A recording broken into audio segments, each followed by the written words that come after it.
There once was a man named Gold Roger who was king of the pirates. He had fame, power, and wealth beyond your wildest dreams. Before they hung him from the gallows, these were the final words he said. Our perspective is yours for the taking, but you'll have to join us first. We left everything we debated at the Yonkō Table. Ever since, pirates from all over the world set sail for the Grand Line, searching for the Yonkō Table, the table that will make their dreams come true. Yo, everyone. The Yonkō Table is back, and we are super excited to get into Marvel's new hit movie. And that's right, I'm not counting Black Widow. Black Widow was okay. The new hit movie of 2021, Shang-Chi and the Legend of the Ten Rings. We got a lot to talk about this movie. I think it's the first Asian-led cast for a Marvel movie so far. So I'm excited to see, where they're gonna go after this film. But before we get into it, as always, with me is fellow Yonkō, GrandMasterHoop. GrandMasterHoop, I see you chowing down over there. What you doing, buddy? You know, Dr. Jace, we are indeed a table, and we do come hungry. That's right. Why not eat while we devour this movie? So that's what I'm doing. You're supposed to come hungry to the table. I am hungry. The information feeds you. That's what sustains you. I'm getting mentally fed and physically fed. So it's win-win. Of course. Fair enough. But yeah, glad to be here. It's late, but it's great. So it's late, but it's great. We good to go. No better words. I love it. Next up, we got Supernova, NinoDezplazado. Nino, how's it been? I know you're excited. Oh, I'm excited. I came hungry. I didn't bring any food. That's what I'm talking about, my man. I expected to be fed. Let's go. All right. And last but not least, Supernova, Rose the Crafter. Rose, how's it been, man? Good. I'm just coming off of the movie. I said to myself, I could go to bed, have a busy morning, or I could come to the table or karaoke. Who knows? Karaoke at the table. There was a lot of karaoke. There was a lot in this film. Very, very well played. All right. Well, hell, let's go straight into it. What was everyone's expectations coming into this movie? At least for me, this was like the first I guess Marvel proper film for me where it went into martial arts. And I know we technically kind of had Iron Fist from the Netflix show, but I don't like remembering Iron Fist. I was hyped for Iron Fist because of the martial arts, and then Iron Fist happened, and yeah, Iron Fist happened. So, but this was Marvel proper, Shang-Chi. I was really excited going in because I expected the martial arts to be top of the line, and I just wanted to see like a really cool kung fu movie basically going into it. That was my expectation going in, but I want to hear what everyone else's thoughts are. What everyone's thoughts were like before you went into the movie. What did you need to walk out from here? I mean, I didn't even know who Shang-Chi was when they announced the... I didn't either, no. Yeah, the Phase 4 lineup. When that was announced, I was like, oh man, who's Shang-Chi? The only thing going in that got me hooked was, it's the Legend of the Ten Rings. And the 10 rings have been established in the MCU as far as Iron Man goes and Iron Man 3. And if you've seen the short, All Hail the King. So here we are. We're about to get the Mandarin. We all been clamoring for the Mandarin. Here he is. But other than, Shang-Chi as a character himself, I had nothing. I didn't know anything. But I guess the other really big hook, though, of course, this Marvel trying to do different things is an all Asian-led cast. And please bring on the diversity. I'm here for the diversity. So I wanted to see how they would handle it. They even got an Asian director too. So I'm like, let's see if they can deliver on this front. And dare I say, I'm satisfied. All right. Yeah, I didn't really know anything about Shang-Chi. I wasn't familiar with him in the comics. This was a brand new name to me. And I didn't expect anything going into this movie. I thought, just watching the trailers, I was like, oh, it's going to be one of these, superhero films that does a superhero thing, and that's going to be it. It's going to have a very lackluster villain who has a cool power, and then the hero gets the cool power and saves the day, and then joins the Avengers for whatever thing. Joins the Avengers? Where is this coming from? Like that's, well, what do you call it? Marvel formula? To expect. Yeah, that's what we expect from the MCU. And then I think one of the things I walked away from tonight was that the marketing absolutely did this wrong. Really? Because I was absolutely blown away with this movie. And so the marketing, like, it was negative then for the marketing. Like, you were like, oh, I don't want to see this. Yeah, I didn't feel hyped enough to see this. I really feel that they dropped the ball on the marketing, and maybe not a lot of people are going to go see it as they should. But I walked away and I was blown away. Wow. Oh, nice. For me personally, like, I had the exact opposite effect just from the marketing. I kind of homed in on the martial arts part, and I'm a sucker for martial arts movies. So I homed in on that. I'm like, okay. I have an idea of what to expect. So that's what I want to go in watching. And I'm kind of with you guys too. Like, I didn't know this guy going in, but it was cool in the aspect of, no one really knew who the Guardians of the Galaxy were, going in to watch that movie for the first time. But look how Marvel made us like fall in love with those characters. Everyone like knows Star-Lord now, Rocket Raccoon. But before that movie, I mean, you'd have to press pretty hard to like, the comic book veterans, like, who's Gamora, who's Drax. So I feel like with Shang-Chi, I mean, I'm going to remember this name for a while. Like this, like, I'm hyped. I'm really, really, really hyped. You better say his name right then. Shang-Chi. That's right. They made a point. They did make a point. I did get Avatar vibes from that. You know how they call like Ong instead of Aang. Ooh. Oh my goodness. Shang, Ong. What about you, Rose? I think the mystique helped build it up, and that's probably what they're banking on. Like the mystique of the character, like just the mystique. It's almost like a clean slate, especially in Marvel Cinematic Universe. So for me, I don't really go in with expectations anymore because I don't want to set the bar too high. But I do not expectations. I would say opportunities. I say, okay, there's windows of opportunities for more world building and imprinting culture, another culture too. Yes. And that's when I saw it carried out in some format. That's what made me more excited as I was watching the movie. Cause I didn't really give it that much credit at first going in. I'm like, I'm just going in thinking the similar beat that we brought up is that it's a potential to be very formulaic in how Marvel implements newer characters. And I just didn't even think about Marvel for a good portion of the movie. I wasn't even thinking about Marvel.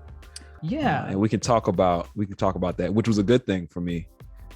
For sure. I mean, I guess that we can segue into like just overall thoughts of the film. Just like, I think we kind of got a vibe of like the room of how everyone kind of feels, but like overall, were you hype about it? Are you excited? Me, I'll admit I'm a little hyped. There were parts of the movie where I'm like, oh, okay, there's that Marvel formula kicking back in. I'm kind of wincing a little bit, but I mean, overall, like, I was immensely satisfied with this movie. And for me, I know I sound like a broken record. That kung fu, man, that choreography, that sold me. That scene on the train, not the train, the bus. I loved it. I really enjoyed this movie. I'll save the score for the very end of the episode, but for sure, damn. Well, I will say that I was scared that am I going to be action fatigued? Because that happens sometimes where we see so much action that you're just fatigued from it.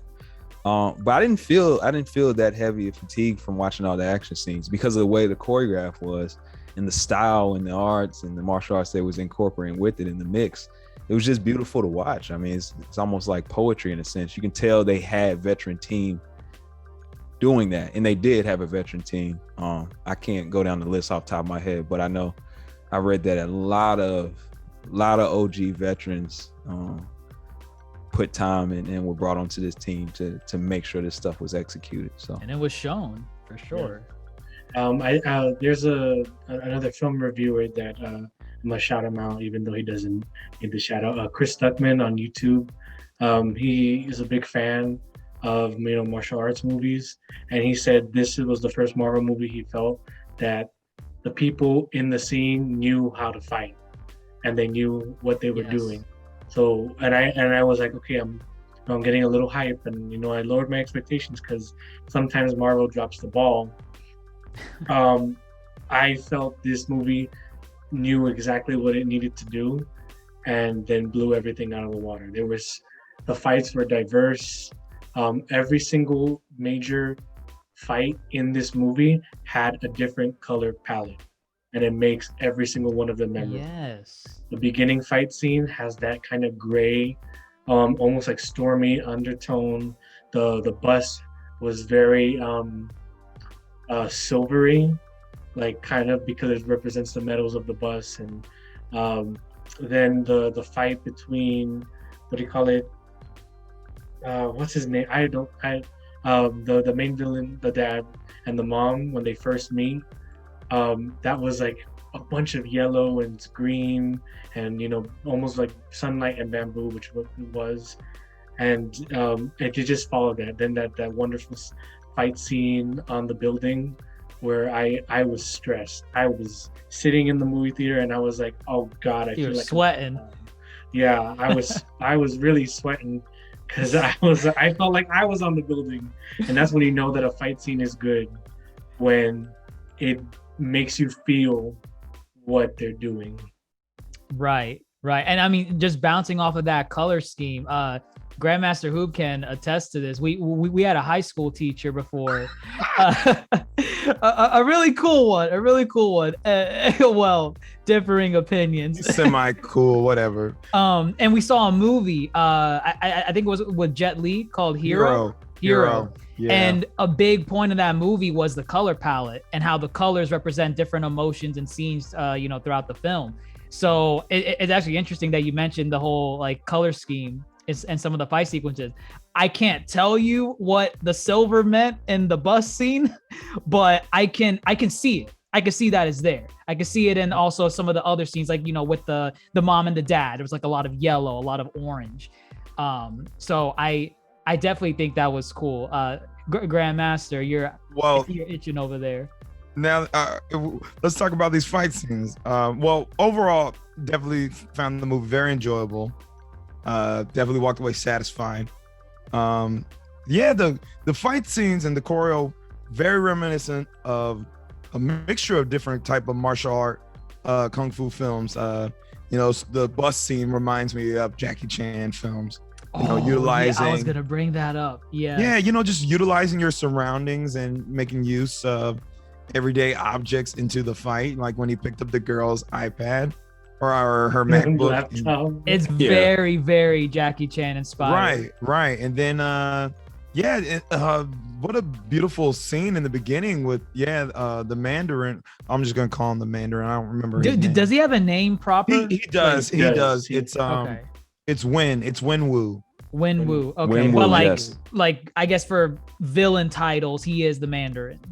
No, goes by another lot of names. Right. A lot. Oh, that's right. He did. He makes even fun of it in the movie. He's like, right. Oh, they called me after Orange Chicken. Right. Orange, which I'm glad they called that funny stuff like that out. That's funny. But in the beginning when he's fighting his wife, it was a really well choreographed scene. Very, just very stylistic. They incorporated the wind into her movements and again, there was a lot of traditional fight styles, and then also they did a very good job at not being over the top with the rings and really trying to make the fluidity of the fight come out in the mystical element of the rings, where it didn't feel like it was some over the top CGI battle. The rings just really just felt like an extension of the choreo at hand. For sure. Yeah, they didn't feel like I mean, they were omnipotent in some way, but like they were grounded a little bit, right? Like Right. well, they leave a lot of wiggle room. Right. You know, like in the comics, they each had like a specific power. Yeah. I don't know if they're gonna, clearly they are setting up this mystery around the rings. Yeah. So maybe more powers will come from them. But yes, this film, and Nino mentions the gray area. The rings have a lot of gray area that we don't know. And if you want to tie it back to that bus scene, we didn't really know what was going on. There's a lot of gray area. Like, why are they coming after him? Is he a good guy? Is he a bad guy? Your dad wants this stuff. I'm sorry. It was good. It was really good. Choreo's very creative. We're talking a lot about the dad. I mean, I think this was probably one of the better Marvel villains we've had. Yeah. Like, I would say like top 3, top 5. I will put him up there because I know we keep harping on that Marvel formula. One of the issues with the Marvel formula is that they throw you a villain and you don't get his background or her background, whoever it is. You don't get their backstory or their motivation towards the end of their arc, and by then Cap's throwing his shield or cleaving down his skull with a weapon, but that's the problem with like Marvel movies. People have been seeing that. I feel like this villain, we see him first scene in the movie, we see him, and for the first, I want to say 10 to 15 minutes, it was just about him.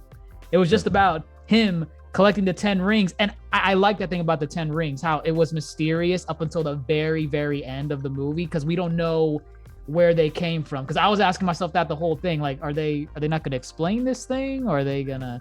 I'm glad that they didn't. I'm glad that they didn't. Because I feel like another issue, like you say, like with the Marvel formula, is that we get so bogged down in exposition and have to explaining how things work. Like I think that one of the greatest examples is if we didn't have 5 years up to Infinity War to research the Infinity Stones. If you weren't knowledgeable about them in the comics, then we would have not cared about them in Infinity War. We'd be like, oh, another scene explaining the MacGuffins or the pseudo MacGuffins of something power, something. And I think that's pretty that's Marvel, And I think with these, they did feel alive. And they felt different, and they felt almost like you knew how they worked. And I think that's one of the beauty of martial arts, because it's almost like a language. And I felt like you can understand it by looking at it, not even by having someone explain it. Right. No, for sure. I mean, even the first scene with the Mandarin and the mom, like that was kind of like a dance, almost very reminiscent of a dance or a waltz. Who's the actor that played this? Tony, I don't know how to pronounce that name. Tony, I'm pretty sure Lung? it's Tony Lung. Yeah, Lung? Tony. If I'm, I would like to say Tony Lung. Yes. He seems very familiar. Was he in like some more popular? I mean, well, I guess not more popular, but like some other films that we might know. I am not too familiar with his credits. Oh shoot, he looks really familiar. That's why I'm asking. I'm trying to find some things that maybe sound familiar. Oh, he was in Hero. Look at that. Interesting. Okay. The movie we were just talking about. Let's see. Oh, he played Broken Sword. Which one was that? Broken Sword was the one who was in love with the girl. And That's the one. Oh Jet my Li God, fought? he was in the mood for love. I love that film. Well, Jet Li fought all of them, but I mean, like, was he like the main villain or no. something? Or no? Well, okay, he was one of the guys he had to beat. Okay. Right. I really don't remember that movie. I just remember the colors and Jet Li. It's a really good. Yes, it's a really good movie. He's one of the main characters in that movie. Yes. Okay. So, okay. I mean, I'm sold by that acting credit alone, right there. Right. Like I don't even really much care. I'm sure there's some other things, but yeah, man, he's definitely. I just felt, like you said, they gave him, his 15 minutes to shine, and then we're left kind of shrouded. because we don't know that the mom dies when we meet Shang-Chi in the present day, you know. Right. But all we know is that, you know, he's the Mandarin. He's a bad dude. And then, you know, we're given, he's just a grief-stricken dude. And he's like, you know, the guy who buries himself in his work to forget about his woes. Yeah. So, you know, he's like, oh man, my wife, the only person who saw something different in me and changed me after all these years, thousands of years, man, I'm just gonna go topple a government. God, I'm angry. I miss her. Blow up this building. Well, he felt like he couldn't be redeemed, so right. He felt like this was his path to rule with power. Right. And I mean, I kind of like the stoic expression he always gave. I felt like it was kind of realistic for someone that was alive for like 1,000 years. Yeah, like yeah. Your He's emotion just kind of blanks at some point. He's been doing this so long. Nino was right beside me in the theater, and they were knocking people out. He turns to me and he's like, yeah, they're probably dead. And I'm like, yeah, this guy's probably killed, I don't know, thousands, if not more than thousands of people. He doesn't bat an eye when people die. I mean, everybody was expendable. Everybody was expendable. He just cared about what he was tied to. Yeah. Gotta give him props for in the pseudo final battle, when, you know, his, I guess you can call it an army, invades the village. He lets everyone else, he doesn't fall for that villain trope where he's like, I'm going to, you know, fight. He's just like, he's experienced. Everyone can do that. I'm just gonna calmly walk to my goal. I came here because no one can touch me. And I was just like, oh yeah, great. That's intimidating. He's just walking. Oh man. He's got a clear mission. Fighting's just a part of it. So that's experience. That's what you could tell somebody who's been toppling 1,000 years. Yeah. He knows what he needs. He's over the bullshit. All right, guys, I'm out. Peace. Like literally, you know, his resolve was like, what if they don't let you into the gate? He's like, well, then I'll burn the village down. Hello. And even when he said it like, he just said it like, isn't it obvious? You're just like, come on, burn it down. I thought I didn't have to explain it. Please. What happened to every other village that they didn't let me in? I burnt it down. Come on. Oh man, Tony Leung is definitely, he played the role really well. But we're forgetting our main lead. Our main lead, Shang-Chi. Simu Liu? Is that how you pronounce it? Is the I silent? I'm not gonna try. I mean, I should try. No, I should try. But he made a whole TikTok about how to pronounce his name. So it's funny that we're out here. You didn't pay attention. Then that's on you. That's on you if you mispronounce. Oh God! I mean, didn't pay attention. Similarly. Let me stop. Okay, yeah, no, stop there. But all right, we have our Shang-Chi. How did you guys like our first? I guess. Well, he's not our first because we've had Wong and some other characters as well. But I guess our first main lead as a first lead. Yeah, first lead. What was great. What do you guys think? Yeah, I thought he was great. Yeah.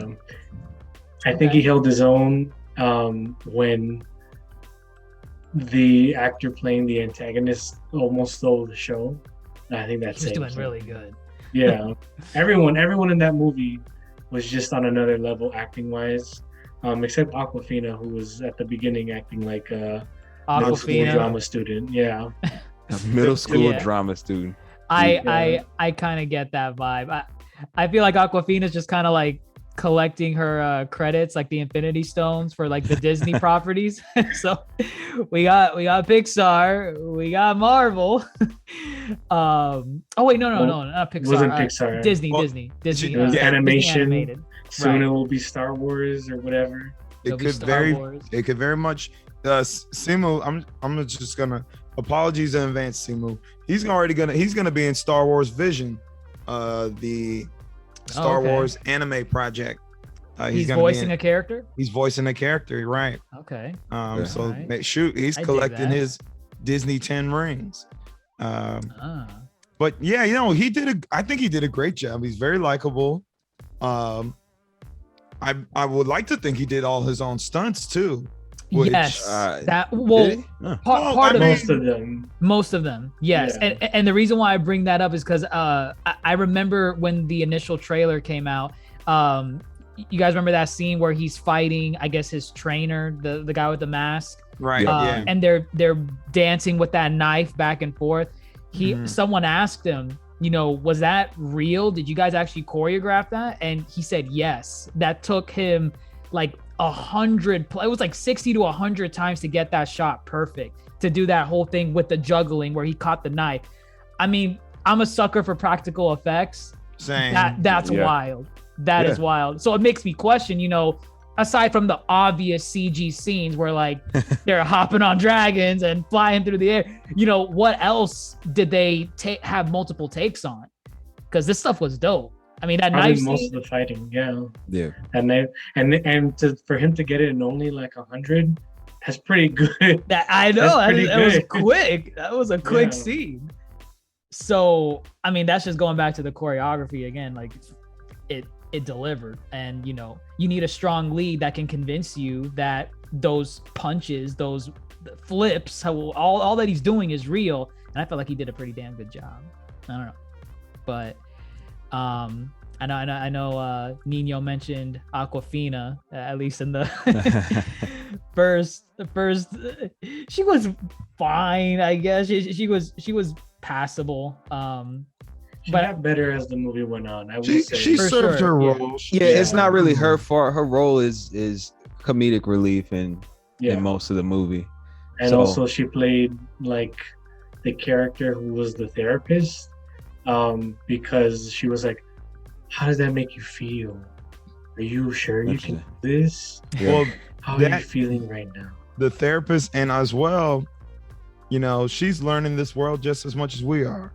She's like that. She's our into this world. Right. She's our inside man. And she has a mini arc that I think she executed well. Yeah. Yeah. And without her, because this, and I really have to give this movie credit for a couple things. That the women in this movie actually felt like present and they had agency.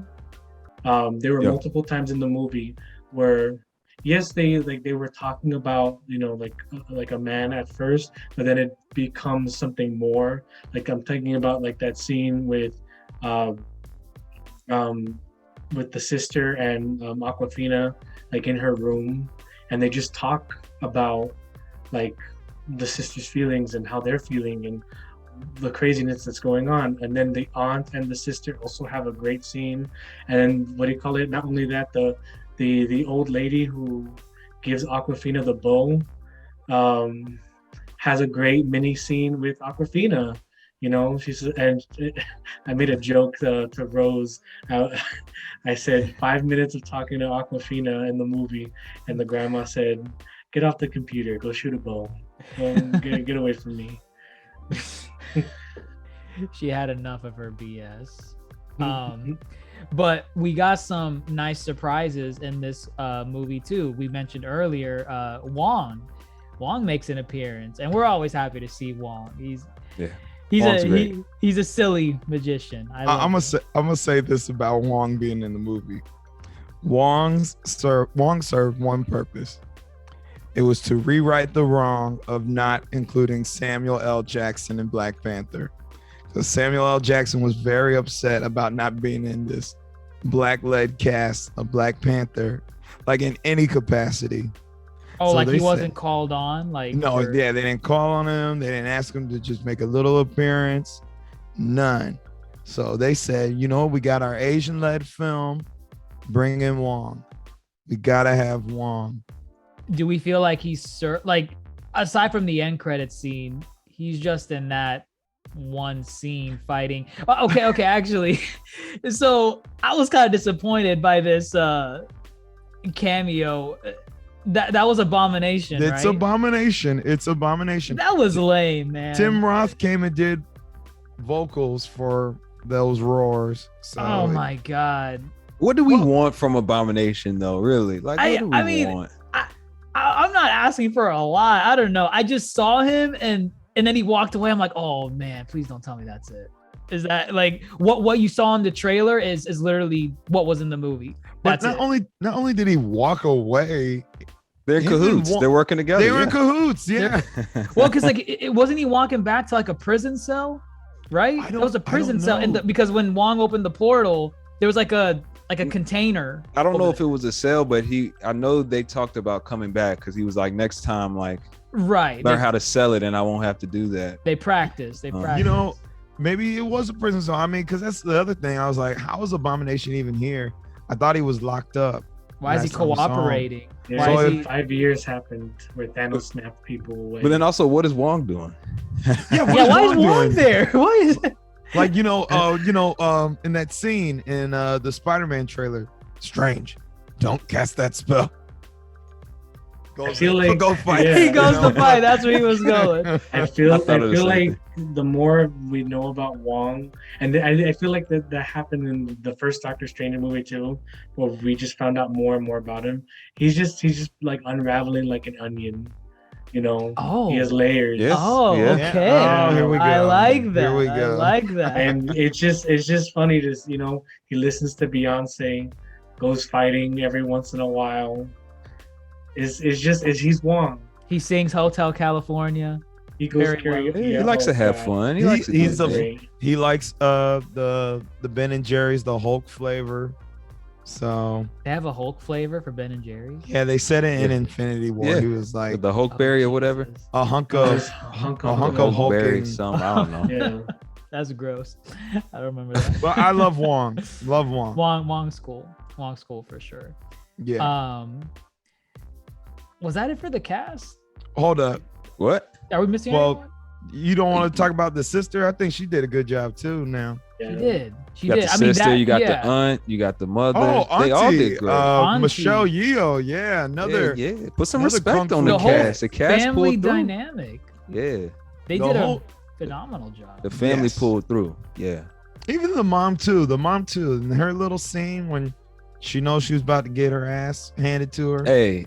Show some respect. Oh man. Sorry. Is that that like was insensitive? Well, I have questions about that scene, but I guess sure. Okay. I kind of do too. I was like, actually, damn, come on. Extra questions about the scene. Yeah, I'm curious to know. That was wild. So many guys pulling up. That he was at the grocery store. Place. Is that place Who not are protected? These guys? Are these? Is this like the Triad? The Triad found out? They were. What do you call it? The gang of the Iron Fist. It was like the Iron Gang or something. The Iron Gang. Oh, the hand. Maybe it's the hand. But I will say it was definitely like overkill when a whole nother group of backup walked. What were they waiting? Walked through the side. They were waiting to the side. Polite. I love how they were so polite, and they were like, "All right, his children can live, but someone has to pay." Cracks knuckles. And then they just like wait there for the mom to be like, "It's okay, little Timmy." Brings out 20 respect. more people for one assignment.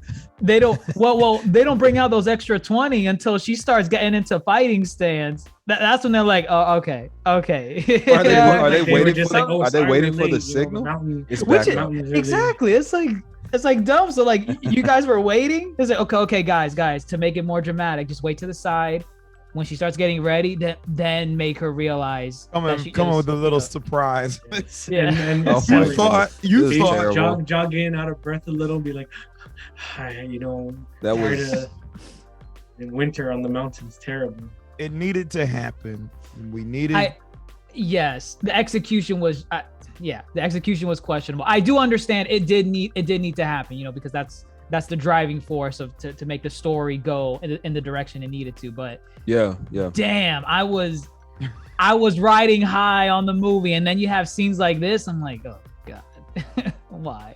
I mean, I guess they were like, okay, if there were only like 9 people, she can take 9 people. She could take 9 without powers, Mike. And then and then they probably like, let's bring in like in just an amount that she couldn't take, and Yeah, because she probably could have knocked out, a good amount of that first group. And I thought we were about to see that. I was about to see a little, a couple knockouts. Yeah, I thought we could have seen like a couple more scenes with her because she really only fought the dad right in the beginning. She held her own against him. She whooped his. I mean, she had her powers too. But it'd have been cool to see her hold her own without her powers as well. So I thought they would do that. I would have appreciated that scene.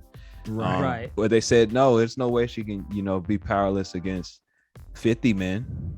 Yeah, 50. I mean, she still killed most of them. I think. Yeah. I don't even know. It did seem pretty quick. So, I don't know. I only saw her body lying. Yeah, no, there were other bodies there. Oh, there were. Yeah, there was a crap ton of bodies around hers. So she took out some guys. She took out some. Now you guys making me question what I saw. No, maybe you did. Maybe you did because let me not get into it, but I mean, I'm not gonna say that she killed Oh no, I was gonna say they didn't make it clear, which I wish they would have had her knock out a couple people first. It was dark. I thought the movie was starting to drag around some of the in between of the final act. And okay. Name a part. Name a part. Specifically that scene, like when he was talking to Awkwafina, and he was telling her what happened. Loki's over. What do you mean? Whatever. Y'all gonna clown me as you always do. I was dozing just a tad. I didn't miss anything, but I was like, oh man, because I was telling Nino too. This,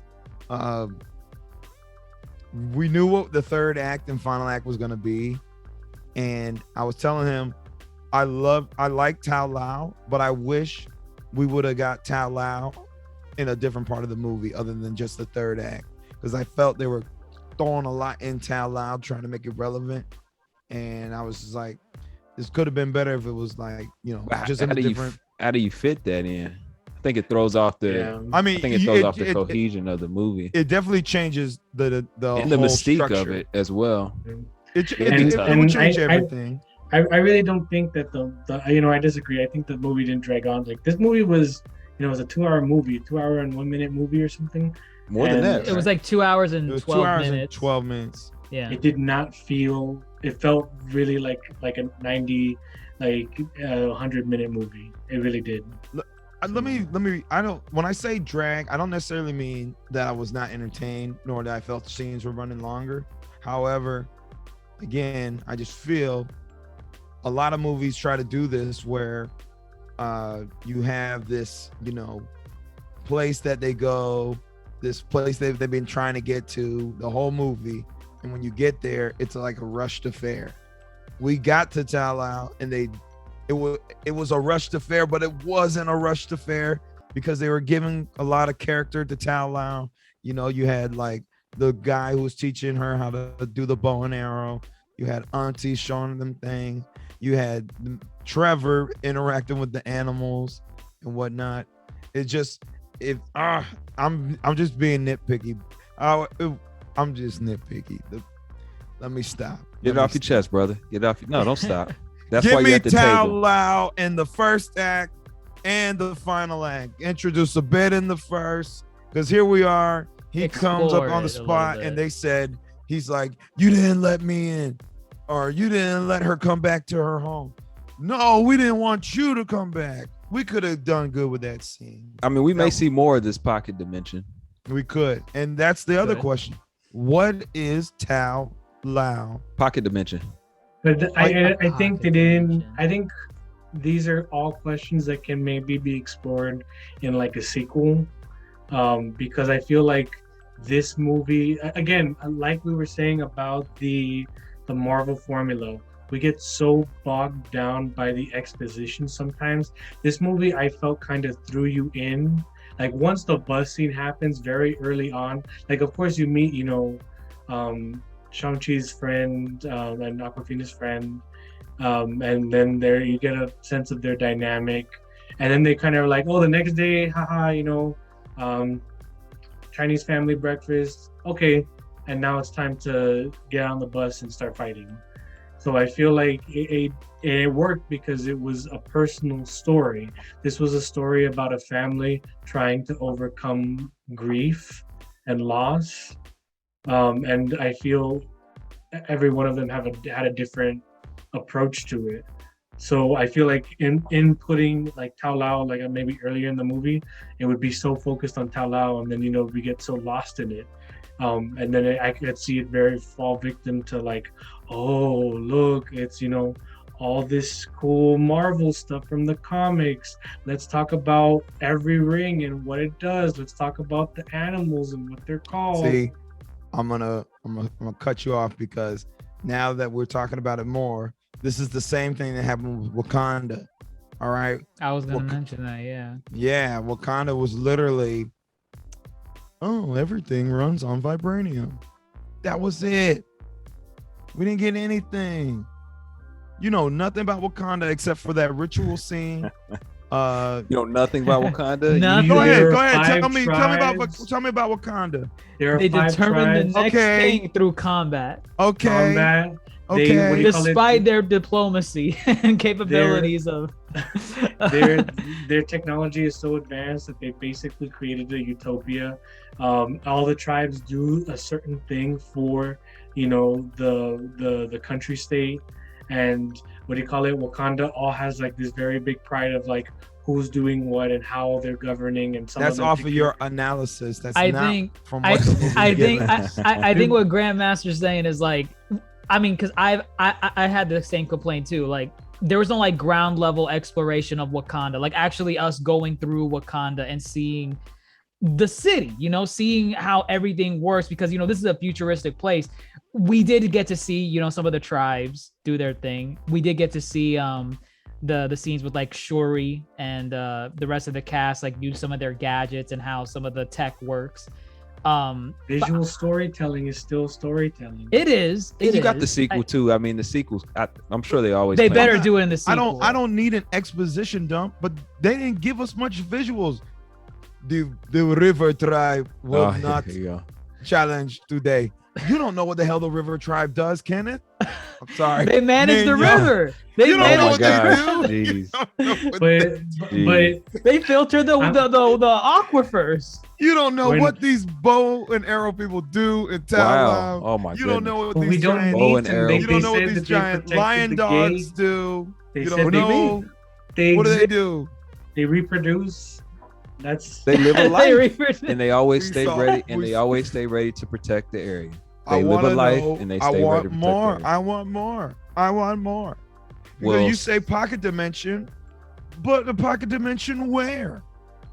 That's the whole point of a pocket dimension. It's just own isolated area. I don't think it's a pocket dimension. I know what I think? We're deep diving into these other. No, it's definitely a pocket dimension. It's another world. What do you mean by that? World? What do you mean by another world, though? What they define that? Like Asgard. Like a dimension? Like a portal? So like the bamboo shoots is like a portal to like some other planet? Is that what you said? I believe oh my God. Thor visited this place. Tao Lao? Yeah. When? In between Infinity Briefly War back in not in the Dark MCU. World? No, like comic. Okay. Not look, I think I know what GrandMasterHoop wants. I think he wants to buy this film on DVD and then watch the 30-minute special that they're gonna have just on Tao Lao. They're gonna be like, and then these people do this, and this is their main export, and they fish in the river. That's what you want. You want where do they get dragon scales from? What are you talking about? Does the dragon guardian just give off his scales? Yeah. Yeah, he protects They didn't say that, or did they have to kill a dragon to get the scales? No, they literally said the dragon. It's a mutual relationship. Not good enough for you, Must have missed it. Actually, my question is like, is this in any way related to Kunlun either? Ooh. I know they don't really want to reference the Netflix show. Well, maybe in Spider-Man, maybe something. They're probably gonna stay away from it. But don't know. Don't know. Iron Fist, they'll stay away from Iron Fist for sure. Okay. No, because Daredevil, I thought they were gonna like, throw. I thought they were gonna throw like a nod or something, just because they're both kind of inspired from like the same region, kind of, right? Isn't that Iron Fist whole like thing? Isn't like it's China. Yeah? Oh, I'm sorry. White man in No, China. Kunlun is more Tibetan. I'm sorry. Oh, okay. Yeah. Actually, you know what? Oh, Yeah, that you're makes right, more you're I mean, sense. still general Central Asia. You know. But don't tell somebody from Tibet that they're from Chinaville. No, I would never do that. I would never do that. But yes, they're definitely like I would imagine in the Shang-Chi comic, he probably ran into Iron Fist plenty. You know. They're probably buddies. I can see that. Right. Okay. Like not out of the realm of possibility at all. Um, Listen, I'm intrigued by Tal Out. I'm gonna leave it at that. I want more. They Give me did. more. They did their Same. job. Then they did exactly what they Same. wanted. I like Yeah. those lion creatures. They look. Those were dope. cool. Yeah. The and Nine then- Tails. The nine Tails. tails. You saw the Nine Tails? I Yeah. like the nine tails. Yeah, I hesitate to call them kitsune, because that's Japanese. Oh my god. But it was very similar creature. Very. They probably very call them similar. something. They probably call it something else, just like how they have a different name for the Monkey King in China, but they call him Son Goku in Japan. So Oh, You know- Wulong. Is it Yeah. Wulong? I can kind of see what Grandmaster is saying then when you have all these whimsical creatures running around and you have to believe that this is all set on Earth. It's like, okay. Right.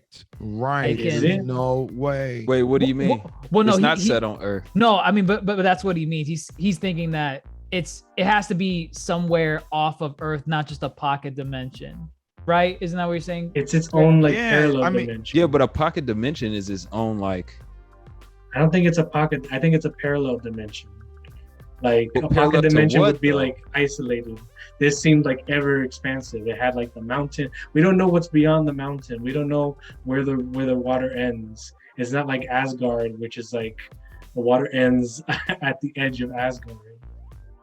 But Asgard is just a world, right? I don't know. Actually, it can be called a Asgard pocket dimension. doesn't make a lot of sense either because they Isn't it a definitely realm? It's a realm. It's a realm. Yeah, but they flew what a does that- ship what does that to mean? Asgard in Thor Ragnarok. What does that mean? Yeah, which makes it seem like just a world.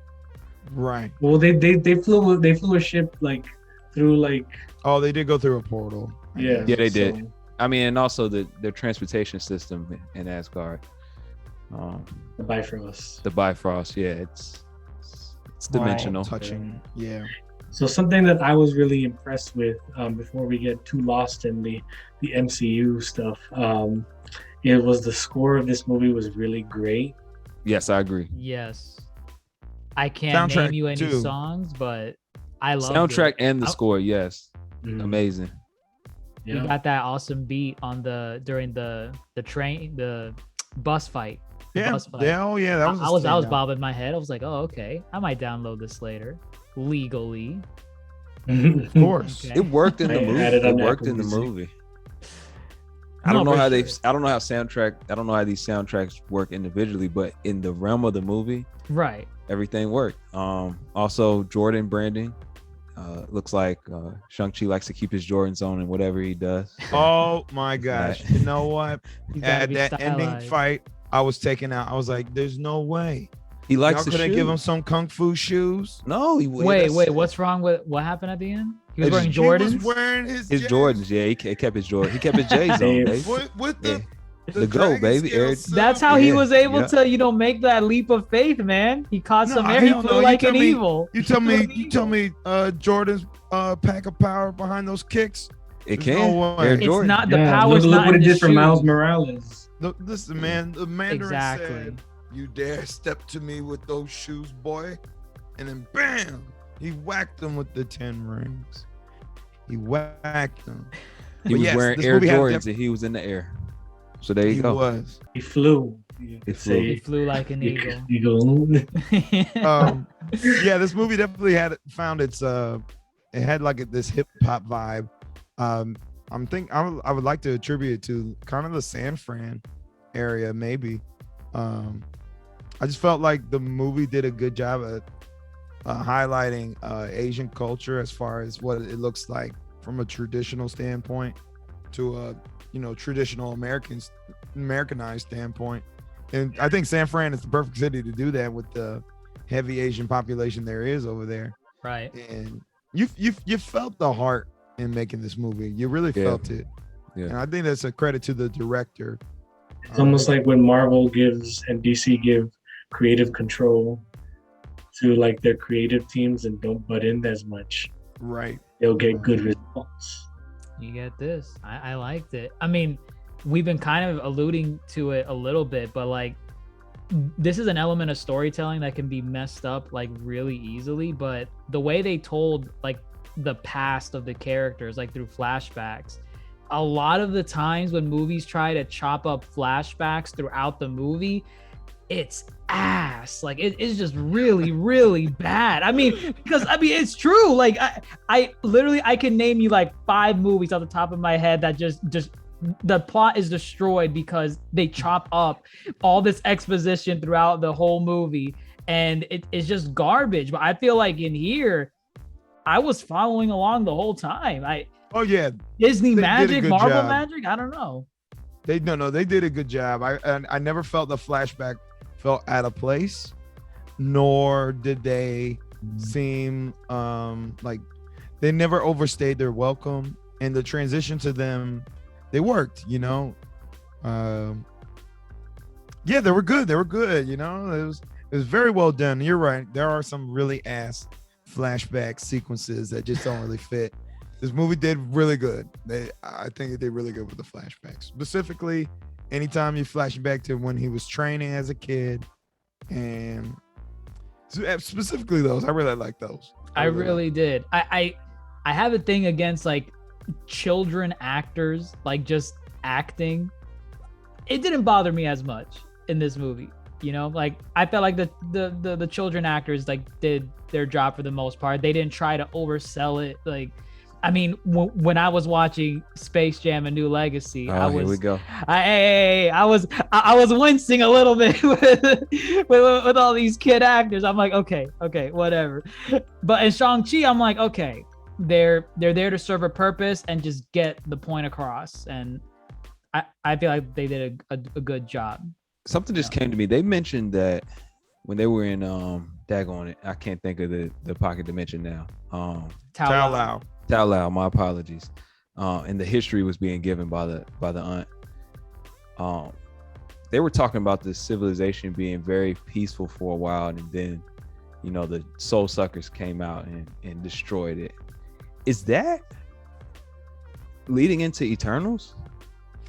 That's where I thought they were going the whole time with it. I got vibes like that, yeah. Because in the trailer, in the trailer of Eternals, don't they mention that it was very, very peaceful and yada yada. They didn't interfere, and what happened was destruction, yada yada. That's a loose. That's a stretch. No, I don't got know. major Eternal vibes. I felt a little bit of it as well in that scene, particularly.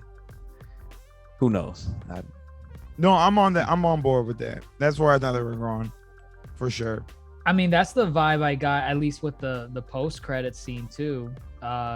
Just what was it, like they said, like it was like a beacon. It was a beacon, right? Yeah, I mean, it might not have nothing to do with the Eternals, but that's the thing. The 10 rings are known as the Makulan rings. They were alien. They were alien in origin. Mm-hmm. So both in the comics and in the comics, okay. Right? Yeah, in the comics. In the movie too, they don't say it's not. They say they don't know where it's from. They don't know. Right. And I think when we try to explain it, it ruins almost like everything that I care about in the movie. Oh, it's fine. I mean, you could try to explain it, but like that, I don't want to know. But that's the discussion part, because like that's the mystery where like they leave you breadcrumbs and you're supposed to try and think. Speaking of breadcrumbs, who did Shang-Li kill when he was a kid? I thought he didn't do it. I thought he said he didn't do it. No, he said he lied.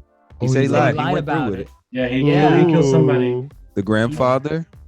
No. Wait, whose grandfather? His grandfather? No. Awkwafina's character's grandfather. No, that's freaking Awkwafina's grandfather. That's a Bucky Barnes syndrome. That's a Bucky Barnes scenario. I don't know. I don't know. Bucky Barnes never got a chance to get it off his chest. We'll never know. No, he told us so much. She literally saw everything else with him. Why at that moment? That's the one thing he couldn't do, is finally he could admit that, but he couldn't even say who That would be such a blood cheap, like, But then- monkey's wrench for like a character. That wouldn't part. make sense. Yeah, that wouldn't wait. I'll disprove this right now. Unless this man was living a double life for most of his life and was actually taking money. They said that he moved here he moved to San Francisco from China, and that he helped raise his family. So he was staying in the San Francisco area and had not only a daughter but lived to see his granddaughter and his grandchildren. Yeah. So, but he said that he killed a man that was responsible for killing his mother. So he should have been there that night. The timelines don't match up unless. Did you see like an elderly like man, the kill guy his was mother? an older man. The guy standing in front of his mother was an older gentleman. Now I don't know. Was it old enough that in like around, let's say, 17 years? I have no clue. You are deep diving no this clue. too much. I don't think That's anybody's why really we're on here board at with the that. table to deep dive. I don't think think it's anyone's really true. on board that it was It's just Aquafina's that, grandpa. I don't think it was Aquafina's grandpa. I mean, There's I do find it interesting that they purposely leave that out of like who exactly. It'll come it back. was. It'll come back. Yeah, You think so? I mean, it might There's not. no other reason either. to leave it out. But that's the thing. It could just be like I don't know who was saying it, but it could just be that dude that was standing in the front that fought the mom. It could have just been Could him, and yeah, I mean, But it could True, also it could- come back to haunt him, it could. because in the end of the movie he doesn't. Yes, he visually like finds himself. Shang-Chi finds himself and like stops lying to himself, but the conclusion that he comes at the end of the scene is like, I'm just gonna kill my dad and become the assassin that he trained me to be. Yeah, he's still figuring it out. Yeah, he's still Right. Which is very human. much figuring it out. He's- Well, right. he's figuring it out, but then Wong over here drops a giant bomb on him, and he's like, "Welcome to," or all of them, Bruce Banner, and Wait, Captain Marvel. who They said, helped- "Welcome to the circus." who helped him out to get? He ran away, but who helped him to get solidified and going through We high school don't- and stuff? We He don't got his know. resources, Maybe but- he was in the adoption like circuit. I mean, Well, that's they- that Could same be. thing with the sister too. Like, how did she? Oh, how does she start a whole freaking? she started Hey, from 'cause scratch and built an He's empire. a beast, Well, yeah. Well, that's the thing, is that he said, "I always know what my children are doing." He could have been pulling. He could have been this whole pulling time. strings. You're absolutely okay. right. You're Okay. absolutely right. Because he as much crap as he gave them, he loved his children. Well, he you said, know? was "I con- gave you it 10 was- years to live your life." Yeah, Right. that was interesting. Let's talk about that real quick. The themes of the family dynamic going on here. No, for sure. 'Cause that's I mean, a big part of the movie. Oh no, Right. yeah. That was a vibe that I didn't see coming from I'm just gonna call him the Mandarin. I didn't see that coming from the Mandarin at all. I thought he was gonna be like one of those dick fathers that is just pushing all this responsibility and onto his bit. kids. Yeah, I mean, he a was little doing it a bit. little bit, but like I thought he was gonna go like full on, you must inherit the family business because we will conquer the world at some point. But he didn't really do it too hard. Like, yes, that's what he wanted for them, but I mean, how many of these type of like stereotype fathers are gonna let their kids like have fun in the real world for like 10 plus years?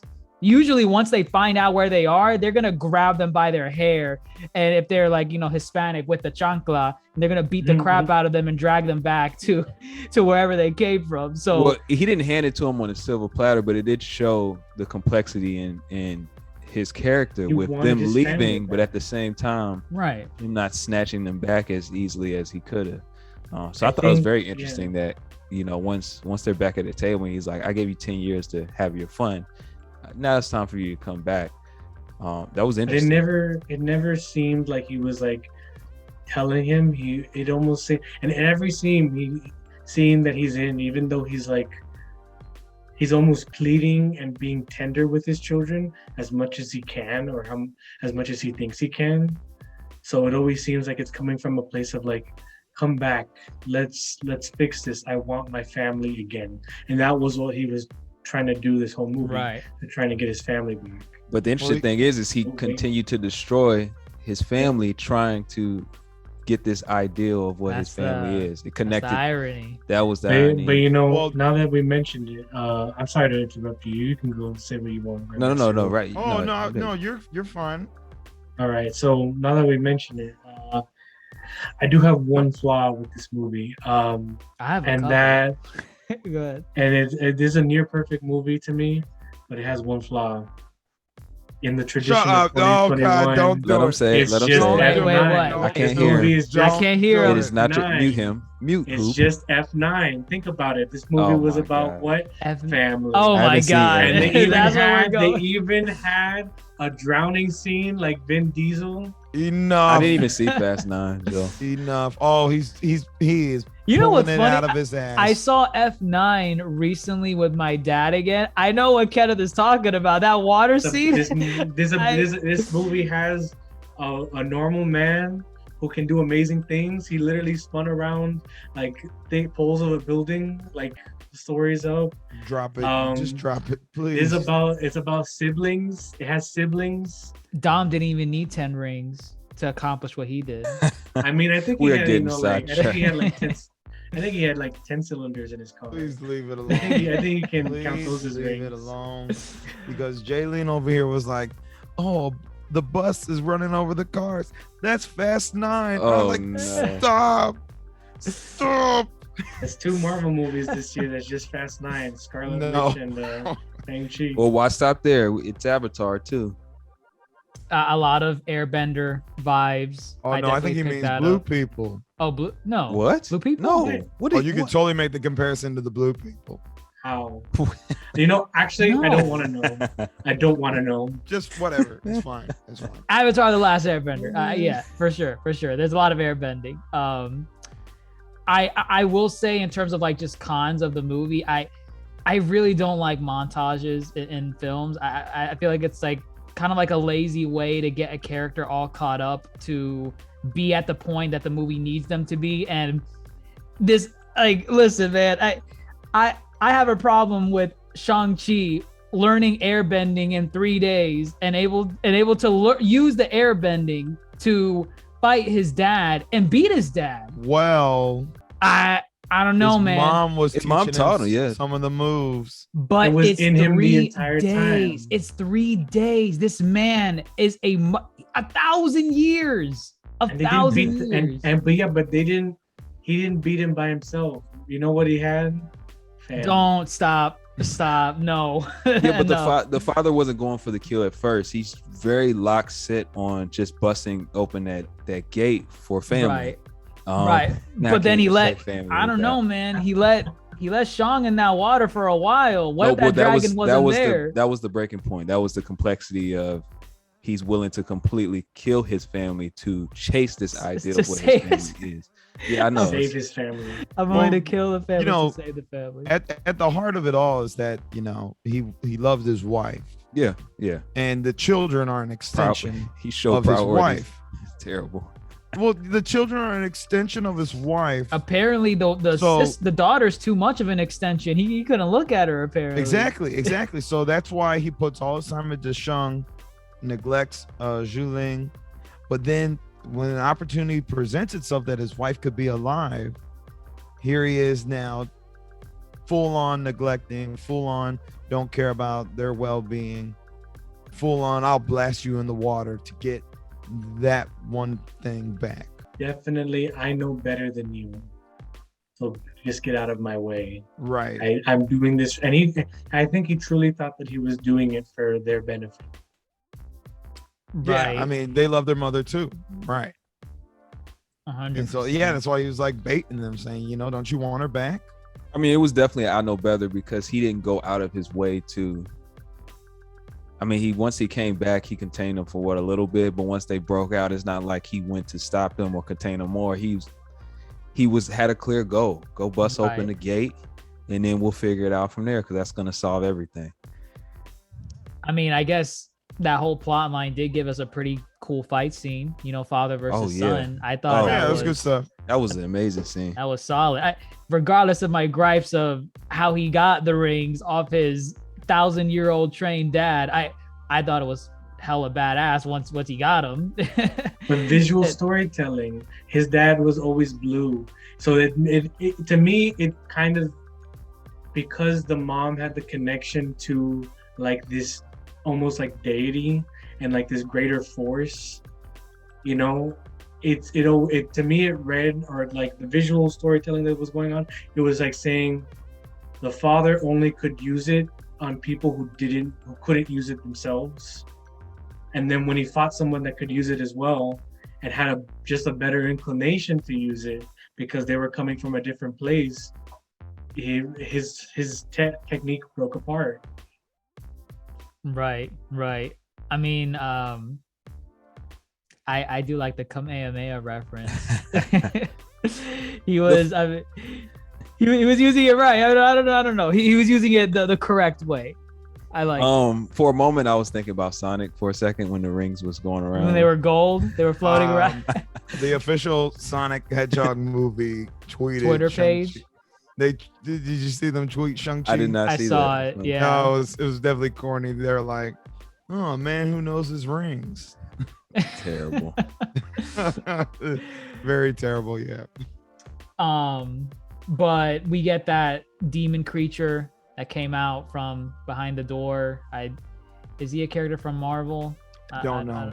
Never. I think so. Just not. I feel like he should be. Big scary monster. I think he's more humanoid in the comics. Really? Oh, okay. But it's not. Yeah. It's not a staple. Like this whole story is not a. This whole character is almost a blank slate. It's not a big staple. I mean, back in the 80s, I think they took it to jump on the kung fu craze, so maybe the 70s. But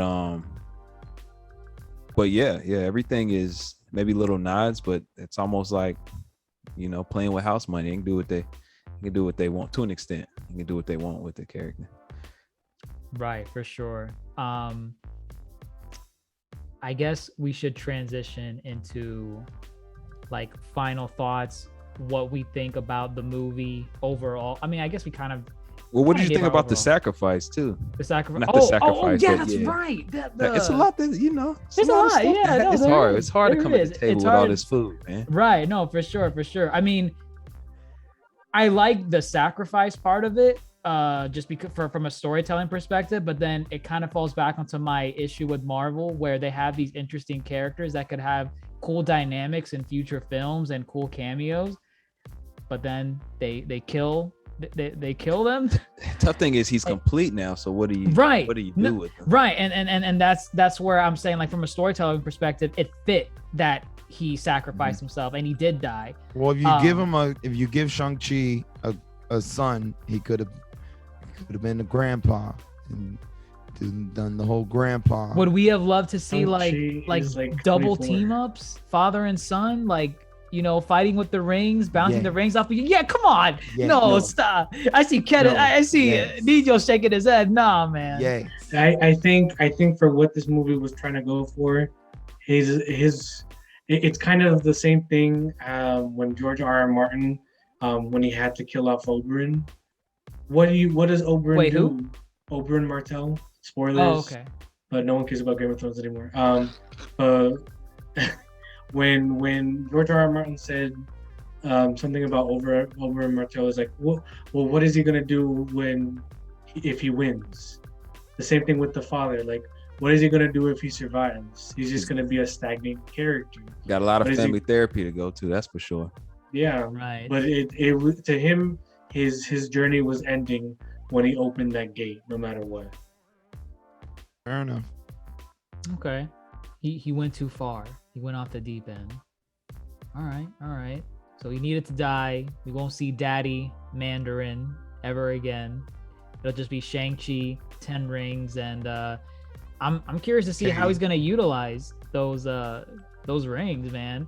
I saw him like hopping on them, like using them as like leverage. He was doing some cool shit with those rings in the final part. He'll be able to hold his own. He's just winging it. He was just winging it. Yeah. He just got them like 10 minutes ago. So comes natural. I want to say real quick, there's a lot of like smaller messages in here. I think one of the smaller messages too was having Family. patience. Okay. Well, yeah, family was more of a bigger message, but yeah, family was also a message. But I think yeah, what is Awkwafina's character's name? Why am I not? Katie. That's right. Katie and Shang-Chi. You know, when we see them in the beginning, they're kind of like not taking that leap. They're kind of stagnant, and in a role where everybody's like, "Oh, you need to do more, and your potential, and yada yada." And then by the end of the movie, they kind of landed in like what their next move is, Right. Which I think is like a slight message to, I don't know, being patient and just, you know, it's not going to come at you at a certain point. When it comes, it comes. Like, you know, being patient and you're never gonna have to your worry path about will rent reveal again. itself. They will not have to worry about rent again. That is absolutely right. Become a superhero. I think they call it. Wow. Peter Parker, Well, MCU Peter I don't know. Parker. Yeah, Sam had yeah, to worry according about to it. Sam, yeah. Oh, you're right. That's right. Avengers struggle paying the Right. mortgage. He struggles with rent. He can go to what, Tylo? Talao. Wow. My apologies. And go to his sister because his sister is a Oh yeah, she's- sister. Just she running said- everything. Running things. dismantle. More like I'm gonna take it over. Pick up the pieces. There's a lot of trauma here. Like, what's she supposed to do? Just snap back? She didn't build an empire. What you think she's gonna not build an empire again? Wait, who's Right. the All sister? she knows. Are we talking about the sister? Yeah, the sister. okay. Yes. Yeah, that trauma she went through, they all went through. Jeez. That's So- right. I think that's a good question. Who got snapped away? Like, That's a good so- question. that's a good one. well, Was Shang? Was That's a really good question as far as, you know, this movie really didn't try to tie it back into the greater MCU until the very end. The most we got mentioned was my boy Trevor from Iron Man 3, you know? Yeah. They never even mentioned that the Ten Rings kidnapped Tony Stark, you know? Yeah, well, they no. did. I mean, they mentioned. Well, they didn't mention the 10 Rings kidnapping Tony Stark, but they did mention. Trevor. Yeah, Trevor, You're yes, looking back, Trevor. yeah. But Trevor did mention Iron Man. He did, mentioned the yeah. Iron Man. No, but I mean, they only mentioned Iron Man 3 as Yeah. far as, you know. There was Yeah, one there line no about the. references to the There was snap. one small line. There was one small There line w- about the blip. In the beginning, it was. I didn't hear anything about the blip. It was Yeah, when it was- Katie said it to. Yeah, Katie Right. said it to her friends. What did she say? They live in a world where, or no, her friend said it to Katie. Like, oh, we live in a world where, you know, people can just disappear one day for a couple years. Yep. And It was that scene where Oh. she was talking about her job being a valet, and Got her it. friend was kind of looking down on her, saying, "Oh no, you got to live life because you never know when life will go away like that." So Let me tell you my Okay. con with this movie. How they did the black bus driver with the headphones in. Oh, they knocked his I'm ass. like, knocked gee, him out, I'm like, right. geez, what is he listening to so long that he's not paying attention? And Is then that- when he finally figures it out, too on late. the ground, gone. But let me tell you, bus drivers, they, you know, God bless them. He was No, they probably do. like, he probably saw it and says, I'm not gonna, they can fight it out. I'll drag the body off later. Yeah. I'm just gonna do my route, get paid. Right. But now we come to the finale, right? Final scores. That's what this all rides on. You guys can give, like, you know, your 1 through 5, 1 through 10, A through F, whatever. Honestly, like for me, I mean, we talked a lot about this movie. I felt like I probably even liked it a little bit more than I did before coming on.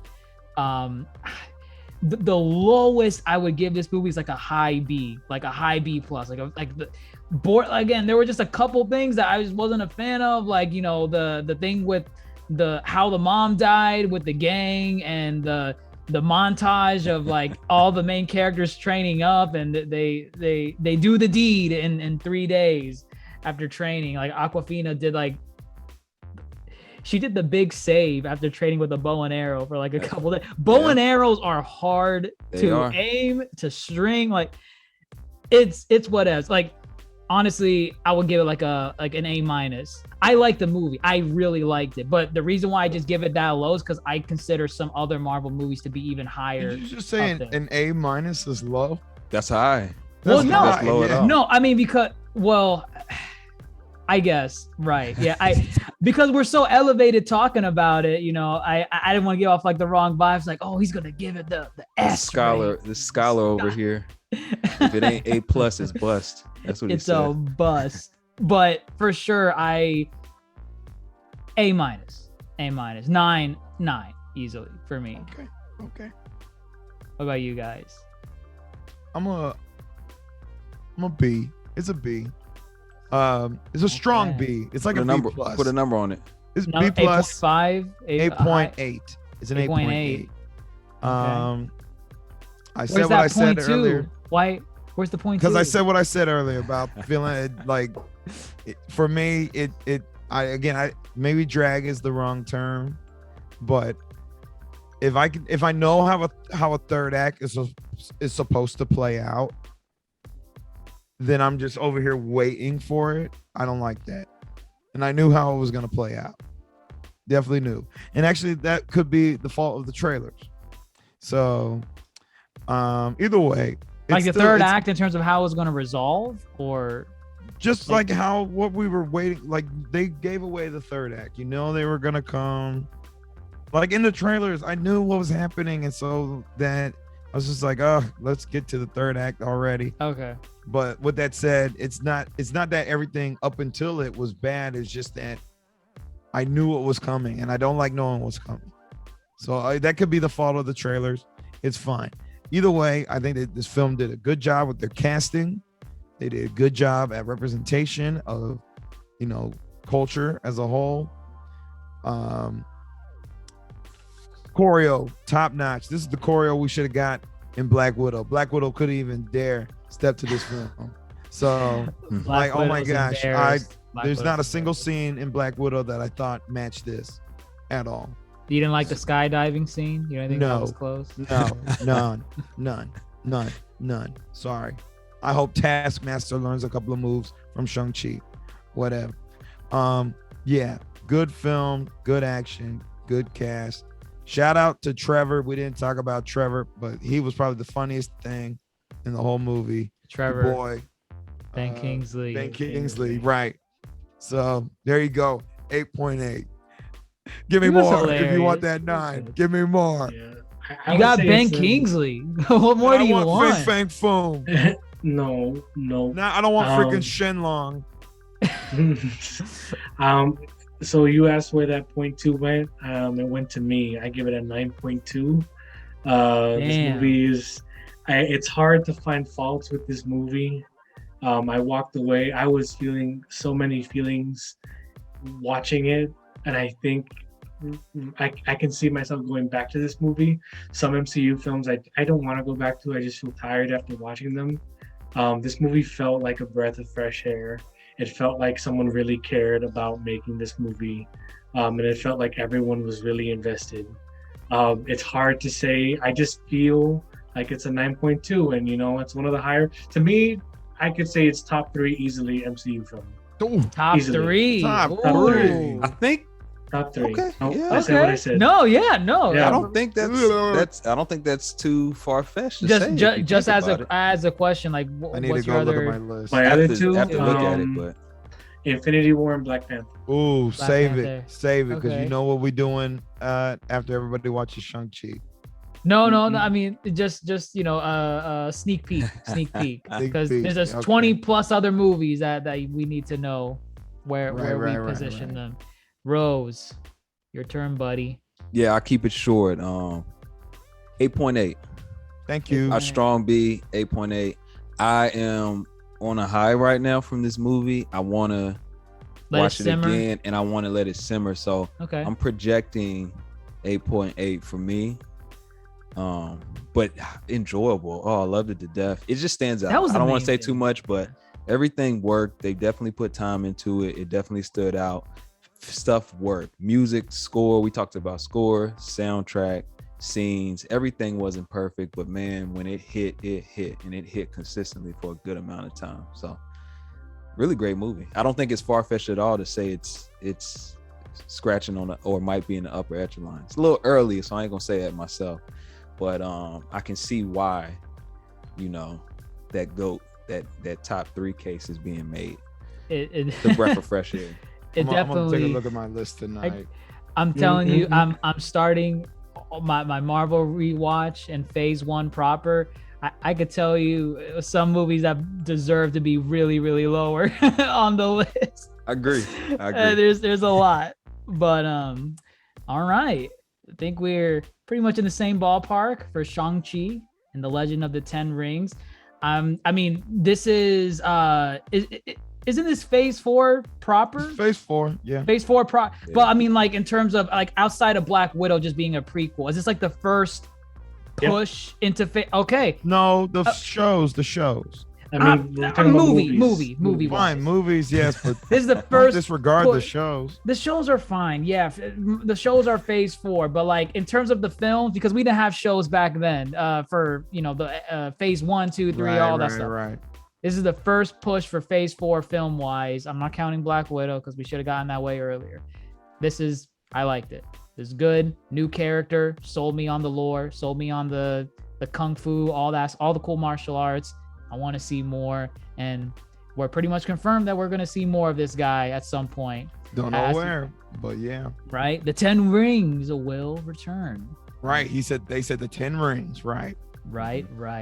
But all right. That wraps up our episode of the Yonkō Table and our review of Shang-Chi. Make sure you pronounce it right.